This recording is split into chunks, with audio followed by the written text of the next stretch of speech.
both countries, looking at their own interest at this point in time, though leaderships change across nations, but the interests of countries never change. Which are these umbilical cords? Which are these interests do you think that India and Japan are tied together with? Can you please be a little louder? Because while the Japanese panelist voice was clear, yours is very feeble. Sir, he could hear me just fine. Can it be a little louder so that I can? So were you able to hear my question, or should I repeat it, sir? Sir, should I repeat the question? Okay, perhaps there's some problem with your audio, sir. I'll come back to you. Let me also rope in Dr. Astha Chadha once again into this conversation. Dr. Astha Chadha, if you're there with us. Yes, I'm here. Hello. All right. Well, same question. Like I said, both these countries are interested in, following what they think is good for each other. But the fact of the matter is the timing of, India and Japan coming together. How is that crucial, and how is that going to define, say, the next 10 years for both the countries? Okay, thank you for that question. I would say to answer that question, one needs to go a little bit into history and look at how India and Japan are not really rekindling anything. It has been a very stable partnership, I would say. So in 2014, when it was elevated to a special global strategic partnership, that sealed the fate of the two nations trying to find development space within the larger region, which is the Asia-Pacific as well as the Indian Ocean. Then post the launch of Indo-Pacific strategy by Japan, of course, that strategy in a way showed how Japanese and Indian interests, which could have been domestically different, at least on the global scale, could converge. Okay, so I'll quote straight from Prime Minister Modi's address in the India-Japan Business Forum. And he highlighted 5 of those chords or 5 of those points that he thinks India and Japan could cooperate in better. Why? Because they are crucial and critical to both the economies individually, but cooperation on these 5 points allows Indo-Pacific to see a rising leadership by both India and Japan, right? As two countries that are willing to work together.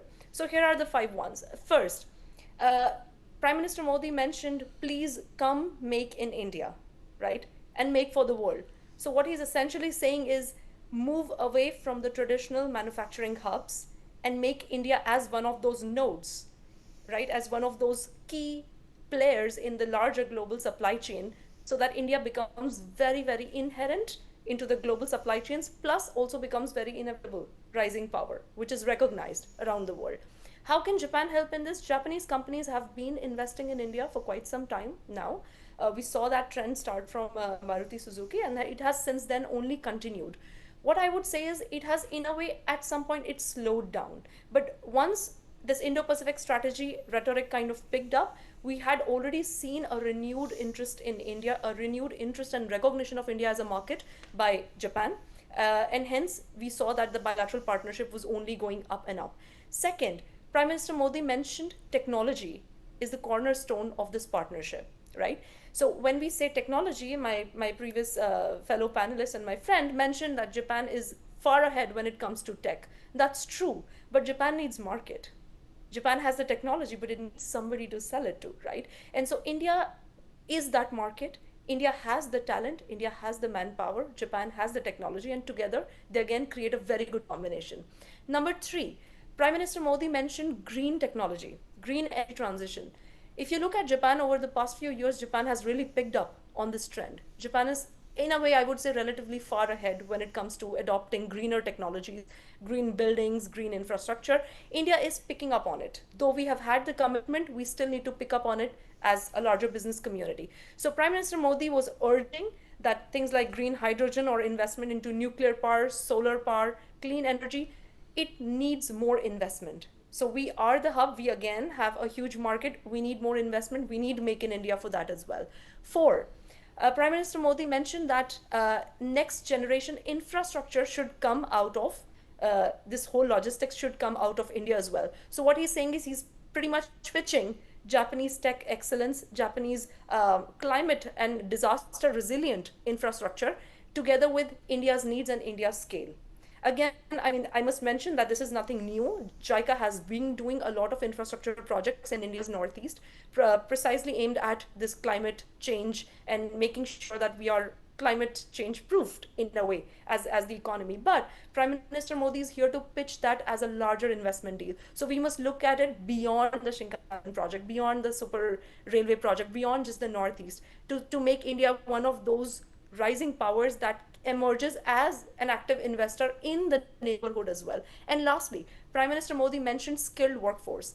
Japan needs force. Japan has a declining population and it needs skilled people, right? And India has those skilled people. So on all these 5 points, you'll see it is in a way a reiteration of the 2014 strategic special global partnership document. But what it builds on is that the lack or the things that were left out, because remember, during this time we've had a pandemic, there are wars going on around the world, and India was dealing with China, was dealing with Pakistan, and is now having to deal with the US tariffs as well. So Japan stepping in as a trusted partner.